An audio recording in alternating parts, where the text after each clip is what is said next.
Hi, I'm Ekaman. In this video, we'll be breaking down our favorite dabber, T-poser and comrade, including everything from his birth to predictable future. So get ready for a lot of spoilers from everything until version 2.2. Before we get anywhere, let's settle the discord between his names. This man's real name is Ajax, harbinger names are Childe and Tartaglia.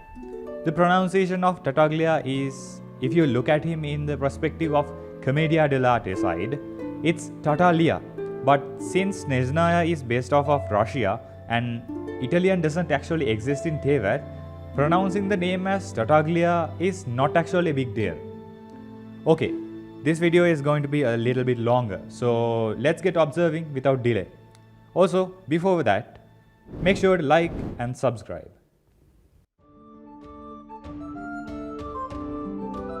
In a seaside village named Murpisak in Snezhnaya, meaning sea sand, Ajax was born as the first child of his family of 5 children. After him, first sister, who is unnamed for now, second sister, and Ajax's favorite sister, Tonya, who he calls his dearest sister and himself as her loyal knight. Next are his 2 brothers, Anton and Tusa. Even as the oldest sibling of his family, he was afraid of a lot of things, but still loved going on adventures, which was fueled by his own father, to make Ajax, quote-unquote, a man. A long time ago, when Ajax's father was young, he used to be an adventurer, and he tells stories from his adventures to kid Ajax while they go on ice fishing. These stories made Ajax want to become an adventurer. This is when everything changed for the good or the worse. While adventuring in a snow-covered forest with just a short sword, Ajax fell into a pit of endless darkness, or the abyss. There, he was taken in by a mysterious woman named Skirk and was taught how to use a wide range of weapons and how to survive the abyss. A lot of people seem to mix what the abyss is. Here we are talking about the place, not the abyss order. This is not the spiral abyss we know either, since it's nowhere near Snezhnaya. This is a completely different abyss. My observations conclude that this abyss might be the Dark Sea, where all the defeated gods ran off to, since one of Ajax's voice lines indicate that there are much stronger monsters there. I once ventured deep into the abyss and came face to face with an enormous beast. I don't know its name. All I know is the sight of it chilled me to the bone. But mark my words, one day I will march back in there and behead that beast. And you, comrade, will be my witness. Something major happened during the 3 months he spent in the abyss. But the details are unclear and Ajax refuses to tell what the exact details are. After surviving and getting out of the abyss, it's only 3 days have passed in Teyvat, and his personality have changed drastically. He was no longer the scared little boy. He was a killing machine. After returning, he was more troublemaking and more prone to fights.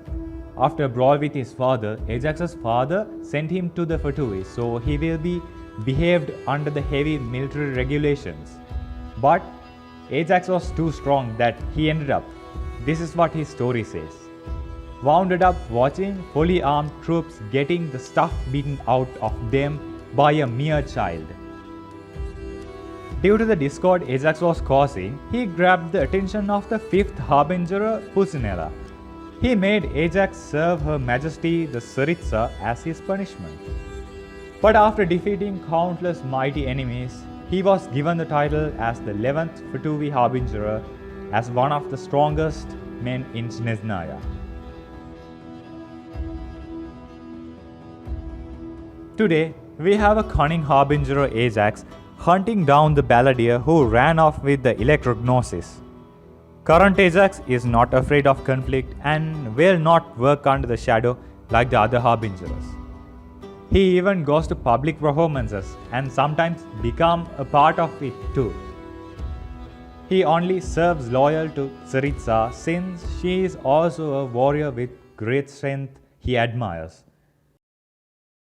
Since all the cool kids in the block are using Commedia dell'arte to look at Harbinger references, let's do the same. Tartaglia, the stutterer. Does Ajax stutter when he talks? You know, there are better ways to seek out our enemies than, well, standing here. Nope. He is one of the old characters. Doesn't seem to match that either. He should be a lower class white collar worker. I don't think Ajax do paperwork. Seems like they only took the name. Let's see if there's any other Tartaglias. Angelo Tartaglia, a military commander that is dumb and messed up the war.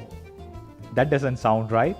Next, an Italian mathematician and engineer who researched offensive and defensive combat of cannons and forts. Moral of the story is, Ajax is an original character with little to no Earth references, except for this guy. Anyway, let's move on to his constellations.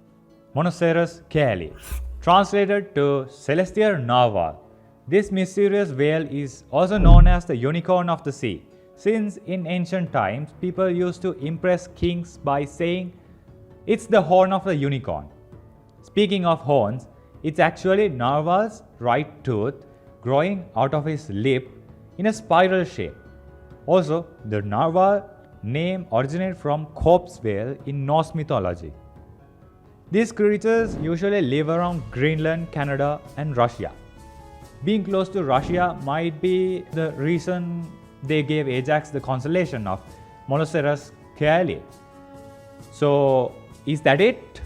No, there's one more little thing. For unknown reasons, Narwhals do not survive in captivity. Just like Ajax is a free spirit and doesn't work under the boundaries of the other Harbingers. And his talent book materials are also freedom books.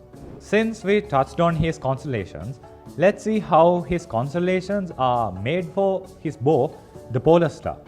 The Polar Star bow needs the user to use their burst, elemental skill, normal attack, and charge attack to get the maximum efficiency. If you look at his collective miscellany, the attack sequence told by Dainsleif is tailor-made for Ajax and his new bow. But as we all know, his limiting factor is that huge cooldown. Because of that, using the entire rotation takes too much time, resulting in a higher cooldown, resulting in the next rotation being delayed. Now, if we add his constellations C1, C2 and C4, they all help this rotation in many ways. C1 shortens the cooldown, helping the next rotation go smoothly. C2 gives more energy, resulting in less time needed to build up energy to the burst and leave the rotation. C4 increases his DPS, helping C2, helping C1, helps the entire rotation. C6 is just Unga Bunga. Now, do you get how the constellations of a character are meant to unlock the character's max potential? I'm not a guide maker, so if you want to learn how to get better at using Tartaglia, refer to any other guide maker in YouTube. Using this as our segue, let's talk about his skills and burst. Skill name is Foul Legacy Raging Tide. This skill hints us towards where his vision came from. Can't see the connection? How he got his hydrovision is stated nowhere, and there is only one thing that Ajax refuses to speak, and that is his time in the abyss. Usually, to get a vision, a person needs to be in a greater emotional state, which coincides with his personality change. My observations and the literal name of the skill, Foul Legacy, which he learned from his master Skirk, pointed me that his vision was obtained during the time in the abyss. Now for the burst and the riptide effect. This is on a different level of connecting to everywhere. What do you see when you look at this symbol? If you imagine the Fatui logo, you are not wrong. The general design is the same, but the Fatui logo have 4 petals, but his has only 3. What else have 3 petals? the triquetra symbol that everyone is losing their minds over. I'm not sure what this exactly means to Ajax, but I have a speculation. Usually, this symbol is placed where Celestia, domains, or the three moons are affiliated. So, is Ajax's mother a god from Celestia? No. I go crazy with speculations, but that's a bit too far for me too. I think Skirk have something to do with Celestia and Kandria. Since she was the one who taught Ajax his skills, the truth about the triquetra and the whole world might be hidden behind Skirk. On to his delusion. If you take the model of Ajax's vision and turn it around, the delusion is attached to the back of it. This is old news, right? Here's a new observation. You know that all those who are using a delusion in Fatui usually wears a mask with one of their eyes closed. I believe that one eye of every individual being, left or right, in Tevat have a limiter placed by the ruling power of Tevat. This is the reason why majority of the people can't use two or more elements. If you cover up that eye that limits the power output and stay in a specific state of emotion, that allows the user to access the power of the delusion. It's like removing the usual filter and adding a stronger filter made to hunt archons. That's why when he is in delusion mode, hydropowers are blocked. Also, keep in mind, delusions don't hurt the user. Look at Senora who is in her delusion state constantly. It's a matter of, do you have the correct state of mind and equipment to break the limiters? If not, it could backfire, like what happened to Diluc's father. But his foul legacy takes a toll on his body nonetheless. If you think about how the foul legacy works, it's basically using the abyssal power learned by Skirk to create three energy paths to let three opposing powers flow through his body at the same time. Most mortals are evolved in Genshin to use only one type of power. The fatigue Ajax get when using the foul legacy is what happens when you undo thousands of years of evolution. And he is one of the only beings with a starry cape. Others are Dainsleif, Unknown Goddess, and Paimon. Also, the pattern pops up when Raiden uses her elemental skill. They are all extremely important to the whole plot of the game with connections to Celestia, exception being Ajax. Since MiHoYo loves to make small little designs, I think Ajax definitely have a connection to Celestia and also the Abyss. Since Abyss Herald and Lecter have similar armors but without the cape. Fun observation, if you look at Ajax's outfit, it has two vision cases, one on his hip and the other on his right shoulder. This allows him to use both his elements together when in his foul legacy mode.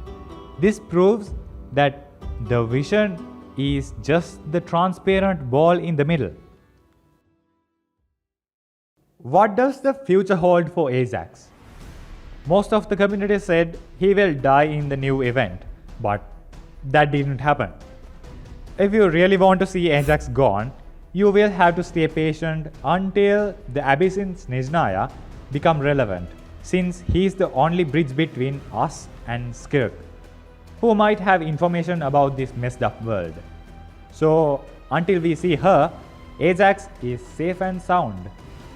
Heck, even the Traveler said he is stronger than her in the party in the Labyrinth Warrior event. One more thing, there's going to be speculations going around saying Scaramouche and Ajax will fight and he will kill Ajax. But remember, it's not just Ajax hunting him, all the other Harbingers and even we are now hunting him. Who would win? An Archon puppet with Gnosis or 9 people who are trained to hunt Archons and 1 traveler with godlike powers? I will leave that question up to you. Argue about it as much as you like in the comments. That concludes all the observations I made during the almost 1 year playing with Ajax. I hope you learned something new from my observations about Ajax. If you enjoyed the video, please leave a like and comment your favorite thing about Ajax. And don't forget to subscribe if you haven't already done it. Thank you for watching, and until next time, stay safe and don't be reckless.